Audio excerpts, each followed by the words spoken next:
Question number 14 છે page 152 જો y is equal to a into e raised to mx mx plus b e raised to n nx તો સાબિત કરો કે d square y by dx square minus m plus n dy by dx plus m in y equal to 0 બરાબર છે તો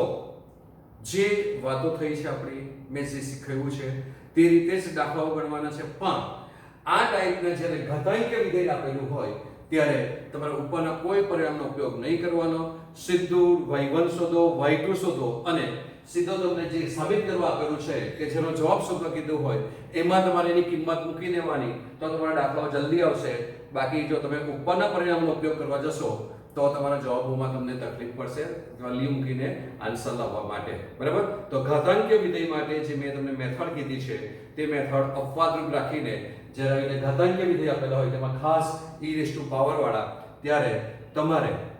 બરાબર એની સાથે sin cos હોય તો વાંધો નહીં તો તમારો આન્સર આવશે તો બંને ઘાતાંકીય વિધેય હોય બરાબર છે જુદા જુદા ચલ સાથે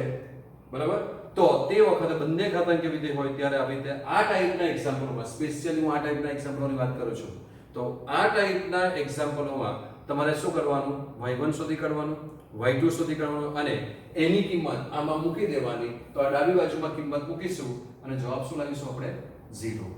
બરાબર છે તો જલ્દી જવાબ આવશે નહીં તો આપણે અત્યાર સુધી જે રાખવા ગઈના કે y1 શોધા y2 શોધા ઉપરના પરિણામનો ઉપયોગ કર્યો સૂત્ર કરતા વળી તેને કિંમત મૂકીને રીતે કરવા જશો તો આ ટાઈપના ઘાતાંકીય વિધેયના દાખલાઓ તમને મથાવશે પ્રોબ્લેમ કરશે એટલે મહેરબાની કરીને બરાબર જે તમને હું શીખવું છું તે સરળ રીત છે તે બધામાં જ લાગુ પડે એવું જરૂરી નથી એટલે જ્યાં ન લાગુ પડે તે હું ના પાડું છું તો તેમાં તમારે પણ તેને ફોલો કરીને તે રીતે એક્ઝામ્પલો કરવાના છે બરાબર જો સારા માર્ક્સ સારી રીતે અને ઓછી મહેનતે લાવવા હોય તો દુખી થવું હોય તો પછી તમારી ઈચ્છા તો આપણને આપેલું છે તે અહીં y is equal to a into e raised to mx plus b into e raised to nx પરિણામ નંબર 1 પરિણામ નંબર 1 બરાબર છે તો x સાપેક્ષ વિકલન કરીએ રીત આપણી એની એ જ છે આપણે એને થી દૂર જતા નથી પણ ખાલી જે મેં તમને ટેકનિક બતાવી દીધી ટેકનિક અહીંયા આપણે ઉપયોગ કરવાના નથી x સાપેક્ષ વિકલન કરતા અહીંયા સીધું સાદું સ્ટ્રેટ ફોરવર્ડ વિકલન કરીને જવાબ બેઠા ડાબી બાજુ મૂકી દેવાનો 100% જવાબ આવી છે બરાબર તો y નું વિકલન dy by dx is equal to a અચળ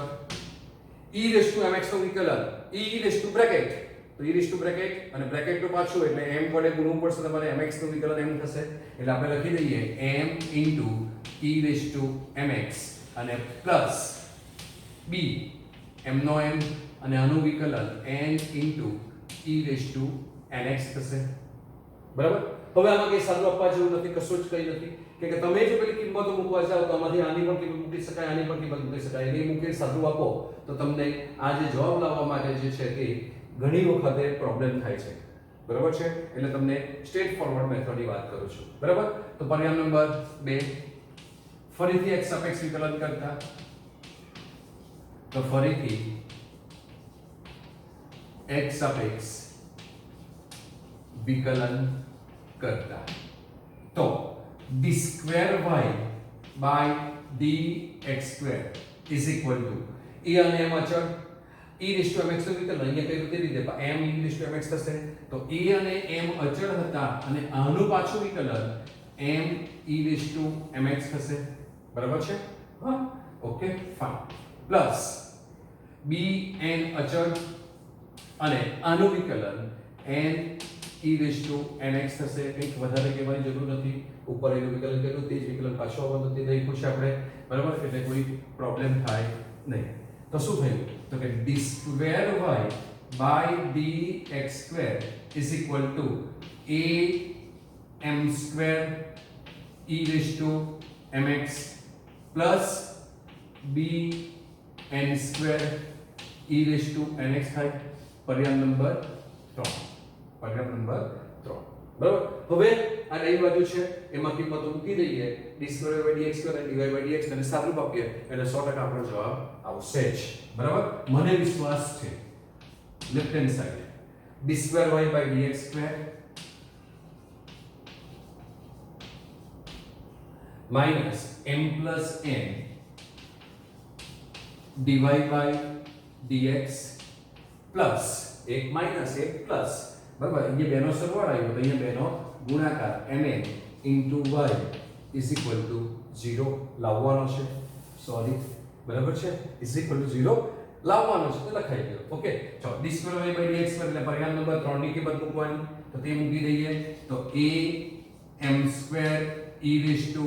mx plus b n square e raised to nx minus m plus n, તો m પ્લસ n, બરાબર, dy by dx એટલે પરિણામ નંબર 2 ની કિંમત મૂકવાની, તો તે મૂકી દઈએ. તો a m e raised to mx plus b n e raised to nx, બરાબર. ચાલો પરિણામ નંબર 2 ની કિંમત મૂકાઈ ગઈ, પ્લસ mn, તો પ્લસ mn અને y એટલે કોણ? a e raised to mx plus b e raised to nx, બરાબર છે. બધી જ કિંમતો પ્રોપરલી લખી દીધી છે, ઉતાવળ નહીં કરવાની. જો એકાદ પ્લસ માઇનસ સમથિંગ થઈ જાય તો પ્રોબ્લેમ થાય. ઓકે, આ તો એમના એમ જ રહેવાનો છે, કઈ ખબર નથી અહીંયા. તો a m square e raised to mx plus b n square e raised to nx. સૌપ્રથમ m સાથે ગુણાકાર કરીએ તો a m સ્ક્વેર થવાના, એટલે minus a m square e raised to mx, બરાબર. પછી માઈનસ આની સાથે b mn એટલે minus b mn e raised to nx થશે. હવે આની સાથે ગુણાકાર તો minus a mn e raised to mx અને minus b n square e raised to nx થશે. mn સાથે ગુણાકાર કરી નાખીએ તો plus a mn e raised to mx અને પ્લસ b mn એટલે plus b mn e raised to nx થશે. ચલો a m સ્ક્વેર વાળા પદો આ રહ્યા e raised to mx, બરાબર છે, આ કેન્સલ થશે. b n સ્ક્વેર વાળા પદો તો b n સ્ક્વેર nx વાળા પદો જે છે તે આ અને આ છે તે કેન્સલ થશે. પછી a mn વાળું પદ આ છે, બરાબર, એટલે આ પદ અને આ પદ કેન્સલ થશે અને બાકી રહ્યા તે બે દેખાય જ છે તમને. તો જવાબ શું આવી ગયો? is equal to 0, that is your right hand side, અને hence we prove this. આપણે આને સાબિત કરી નાખ્યું, બરાબર છે. તો આ તમારે યાદ રાખવાનું છે. શું કરવાનું છે? ઘાતાંકીય વિધેય હોય ત્યારે તમે ડાયરેક્ટ કરશો તો તમારો જવાબ આવી જશે. ખાલી થોડું સાદું કિંમત મૂકીને ગુણાકાર કરવાનો આવશે, એ તમારા માટે ઈઝી છે. એ રમતની વાત છે, તમારા માટે કે બહુ મોટો ખેલ નથી, ડાબા હાથનો ખેલ છે, બરાબર. તો એમસીક્યુ માટે યાદ રાખો શોર્ટકટ મેથડ, બરાબર છે. આ એમસીક્યુ માટે યાદ રાખો કે જો y a * e raised to mx આપ્યો હોય, કોઈ કચોડ હોય, કોઈ પણ હોય, આપણે ત્યારે a થી યાદ રાખી લઈએ, અને b e raised to nx આપ્યો હોય, તો તમારી પાસે એનો જવાબ સેકન્ડ ડેરિવેટિવ માટે તો કે y2 માઈનસ, તમને યાદ છે તમારું દ્વિઘાત સમીકરણ x2 માઈનસ બે બીજોનો સરવાળો alpha plus beta into x plus બેનો ગુણાકાર ઇઝ ઇક્વલ ટુ 0 આવતો હતું. આલ્ફા બીટા બીજ વાળું દ્વિઘાત સમીકરણ, બરાબર. તો તે જ યાદ રાખી મૂકો ને. હા, તો શું યાદ રાખવાનું? x2 માઈનસ બે બીજોનો સરવાળો, ત્યાં આલ્ફા બીટા લેતા હતા, મારી પાસે અચળ એની b છે, તો માઈનસ, બરાબર, અને ઉપર કોણ છે? ઘાત mn. તો મારે કોની સાથે વાત કરવાની છે? એમાં ઘાત સાથે વાત કરવાની છે. તો શું યાદ રાખવાનું છે? તો કે આનો જવાબ y2 sorry y is equal to a e raised to mx plus b e raised to nx હોય. વચ્ચે પ્લસ જ જોઈએ. e raised to mx અને e raised to nx છે. આ સહગુણકો કોઈ પણ હશે એની સાથે આપણને કોઈ વાંધો આવતો નથી કે જવાબમાં સહગુણકો આપણને દુખી કરતા નથી. ખાલી કોણ? ઘાત. તો ઘાત જે છે તેના માટે યાદ રાખવાનું છે તમારે m અને n. તો શું યાદ રાખવાનું છે? તો કે y2 માઈનસ બે ઘાતોનો સરવાળો ઇન્ટુ dy by dx એક ઘાત ઓછા કરતા જવાનું અને પ્લસ બેનો ગુણાકાર mn ઘાતનો ગુણાકાર mn ઇન્ટુ y એક ઓછું વિકલન, વિકલન ઓછું તો કરતા જવાનું છે, તો એક ઓછું વિકલન તો ઇઝ ઇક્વલ ટુ 0 તમારી પાસે આવે છે, બરાબર છે. તો ધારો કે તમને કોઈ જવાબ આવો ક્વેશ્ચન આવો આપેલો હોય કે y is equal to e raise to 3x, y is equal શું આપેલો હોય તમને e રેઝ ટુ 3x, બરાબર છે. ધારો કે આપણે લઈએ કે 3 ટાઈમ્સ લઈએ, ચાલો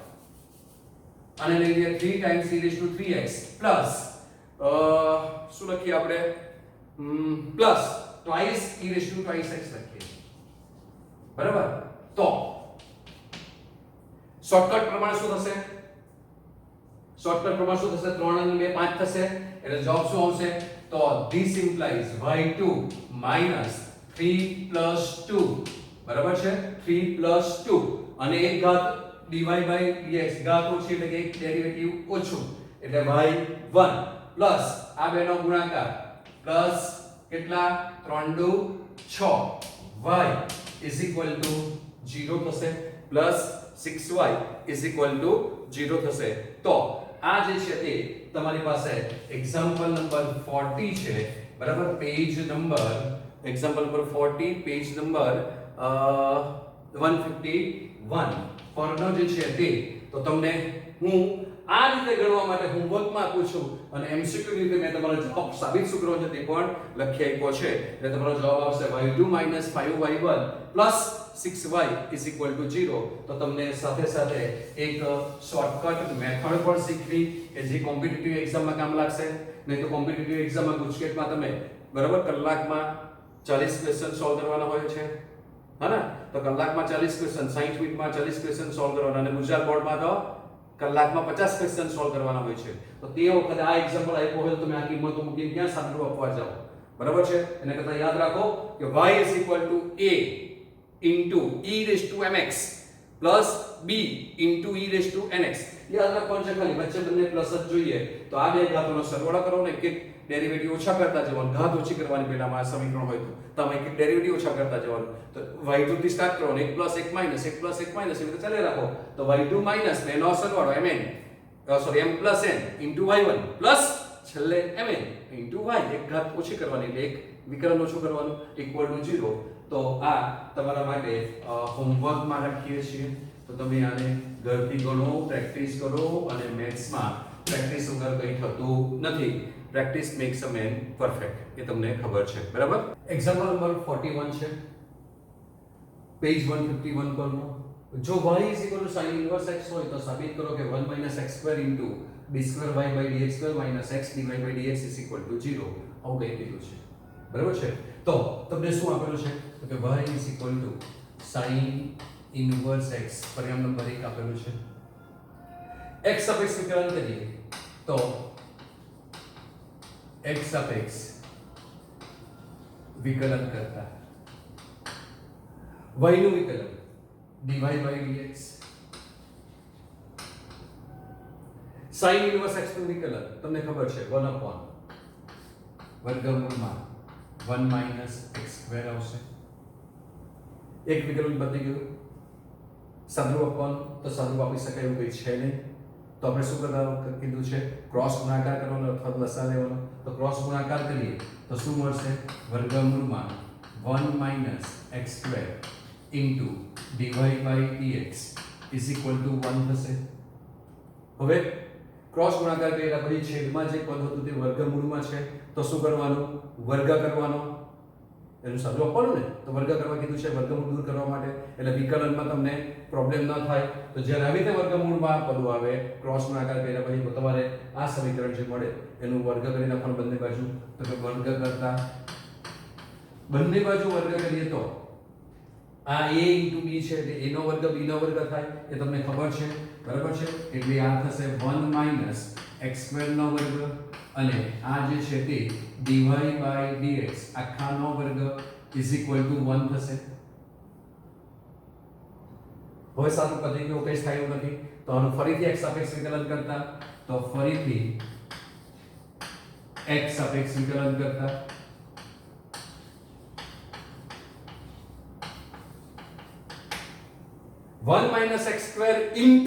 into આવે એટલે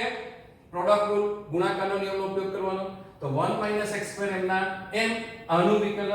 તો 1 - x સ્ક્વેર m ના m આનું વિકલન dy by dx નો વર્ગ છે એટલે y1 નો વર્ગ dy by dx એટલે y1 થાય ને તો y1 નો વર્ગ શું આવે વિકલન 2y1 y2 2 dy by dx અને dy by dx તો પાછું વિકલન d square y by dx square એટલે જવાબ શું આવશે તો કે ઇન્ટુ આનું વિકલન 2 dy by dx 2 dy by dx bracket raise to n એટલે 2 dy by dx એટલે આનું પાછું વિકલન એટલે d square y by dx square અને એનું વિકલન d square y by dx square આવું કંઈક થશે બરાબર છે plus dy by dx whole square m નો m તો dy by dx whole square m નો m અને 1 x square નું વિકલન તો કે 1 નું વિકલન 0 અને x square નું minus twice x is equal to 1 નું વિકલન 0 મેં તમને કીધું છે કે જ્યારે પણ તમે વર્ગ કરો ત્યારે તમારી પાસે યાદ રાખજો twice y1 સામાન્ય નીકળે છે કે y1 સ્ક્વેર નું વિકલન 2y1 y2 કરેલું છે બરાબર તો twice y1 એટલે આ તમારી પાસે twice y1 થઈ ગયા પછી અહીંયાથી 1 dy by dx જશે અને આ 2 છે તો twice y1 not equal to 0 વડે જો ભાગીએ તો તમને જવાબ શું મળશે 1 x square twice y1 ગયા એટલે d square y by dx square અને માઈનસ x m નો m 2 ગયા 1 dy by dx ગયો એટલે dy by dx is equal to 0 આવશે બરાબર તો હવે જોઈ લો તમારે જે સાબિત કરવું તે આવી ગયું તો this is proof બરાબર તો આ રીતે તમે દાખલાઓ ગણશો તો તમારી પાસે જવાબ આવશે જ twice y1 not equal to 0 લખી દઉં છું dy by dx લઈ લખતો y1 લખી દઉં છું બરાબર છે તો આની જગ્યાએ જો તમને cos ઇન્વર્સ આપ્યું ને દીકરાઓ કે y is equal to cos inverse x તો પણ તમે સાબિત કરી શકો આ જ 1 minus x square into d square y by dx square minus x dy by dx is equal to 0 તમે આ સાબિત કરી શકો બરાબર પણ ઘણી વખત તમને શું કહે કે આ જ ટાઈપનો ક્વેશ્ચન આપે કે y is equal to cos inverse x આપે શું આપે y is equal to cos inverse x અને એવું કહે કે d square y by dx square જે છે તે ફક્ત y ના પદમાં સાદુરૂપ આપો શું કહે ફક્ત y ના પદમાં સાદુરૂપ આપો એ તમારો એક્ઝામ્પલ નંબર જે છે તે 12 છે બરાબર પાનું નંબર 100 ને કેટલો હશે એક્ઝામ્પલ નંબર 12 પાનું નંબર જે છે તે 152 છે બરાબર પાનું number 152 y is equal to cos inverse x તો d square y by dx square ને ફક્ત y ના પદમાં મેળવો એટલે કે જે d square y by dx square ની કિંમત શોધીએ છીએ તે d square y by dx square ની કિંમતમાં તમારી પાસે જવાબમાં ફક્ત y જ આવવા જોઈએ તે સિવાયનું કંઈ પણ આવવું જોઈએ નહીં બરાબર છે ચાલો તો તમને આપેલું છે y is equal to cos inverse x y is equal to cos inverse x તો આના ઉપર હું આમ લખી શકું બંનેમાં cos લઈ દાખલ કરીએ તો કે cos y is equal to x થાય cos y is equal to x થાય બરાબર છે એટલે કે x is equal to cos y થઈ ગયું તો આનું y x ને સાપેક્ષ વિકલન કરીએ તો x સાપેક્ષ વિકલન કરતા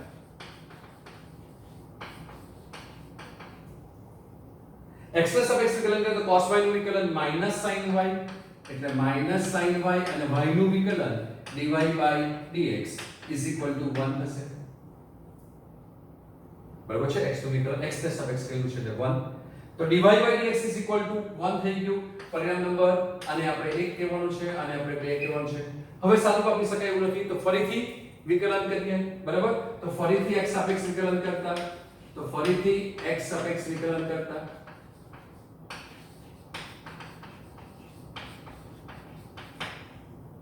તો ફરીથી જો x સાપેક્ષ વિકલન કરીએ તો u v છે sin y m ના m તો sin y m ના m dy by dx નું પાછું વિકલન એટલે d square y by dx square તો d square y by dx square થશે plus dy by dx m ના m અને માઇનસ sin y માઇનસ નું સાથે લઈ જાઉં છું તો માઇનસ m નો m sin y નું વિકલન cos y એટલે માઇનસ cos y અને y નું પાછું વિકલન એટલે dy by dx થશે અને ઇઝ ઇક્વલ ટુ 0 થશે 1 નું વિકલન બરાબર છે તો આ માઇનસ કોમન કરીએ અને સામે 0 છે એટલે 0 થઈ જશે એટલે બધું પ્લસ જ થશે એટલે જવાબ શું આવશે તમારી પાસે તો કે મારે જે શોધવાનું છે તે sin y d2y by dx square sin y d2y by dx square નું y2 લખી દઉં છું બરાબર છે તો y2 પ્લસ આ dy by dx નો વર્ગ થવાનો એટલે કે y1 નો વર્ગ થવાનો એટલે પ્લસ y1 નો વર્ગ into cos y is equal to 0 થશે આપણે y2 ને શોધવાનું છે તો y2 શોધવાનું છે એટલે y2 is equal to minus y1 નો વર્ગ cos y છેદમાં sin y થશે આને સૂત્ર કરતા બનાવીએ તો cos y ની કિંમત x છે બરાબર પણ તમને શું કીધું છે બધું જ તમને y ના સ્વરૂપમાં જોઈએ છે બરાબર છે તો cos y રહેશે હવે sin y છે તો sin y તો આપણી પાસે કશે કિંમત જ નથી અને તમને બધા y1 ના પદમાં જોઈએ તો y1 એટલે 1 sin y થશે બરાબર છે તો આ y1 ની કિંમત જે છે અહીંયાથી એ 1 minus y1 sin y થશે તો એની કિંમત મૂકી દઈએ તો y2 is equal to minus y1 નો વર્ગ y1 એટલે -1 sin y તો -1 sin y નો વર્ગ into cos y upon sin y થશે બરાબર એટલે y2 બરાબર માઈનસ નો વર્ગ પ્લસ જ થશે પણ આ માઈનસ છે એટલે માઈનસ રહેશે અને આ sin સ્ક્વેર y અને આ sin y છે એટલે cos y upon માઈનસ તો રહેશે જ આ sin square y into sin y થશે બરાબર પણ તમને જે કીધું છે તે પ્રમાણે તો શું થશે તો કે cos upon sin એટલે cot થાય બરાબર એટલે y2 is equal to minus cot y અને 1 upon sin એટલે cosec એટલે તમને જવાબ મળે cosec સ્ક્વેર y તો તમારો આ રીતે ફક્ત y2 જે છે તે y ના પદમાં જ જવાબ મળી જાય તમને બરાબર છે સમજ પડી અથવા તો આવું આવ્યું હોય તો તમે આ રીતે પણ બેઠો આ રીતે સીધો દાખલો ગણીને પણ ગણી શકો છો હજુ તમને એમ થાય કે તમે cos y x શું કામ લીધા ડાયરેક્ટ આનું વિકલન કરીને જવું છે હા તમે જઈ શકો છો તમે એ રીતે કરજો એ તમારા માટે એ થર્ડ મેથડ જે છે ફર્સ્ટ સેકન્ડ અને હવે આ થર્ડ મેથડ ડાયરેક્ટ વિકલન કરીને તમે સમજો ઘરથી એ તમારા માટે હું હોમવર્ક રાખું છું ઓકે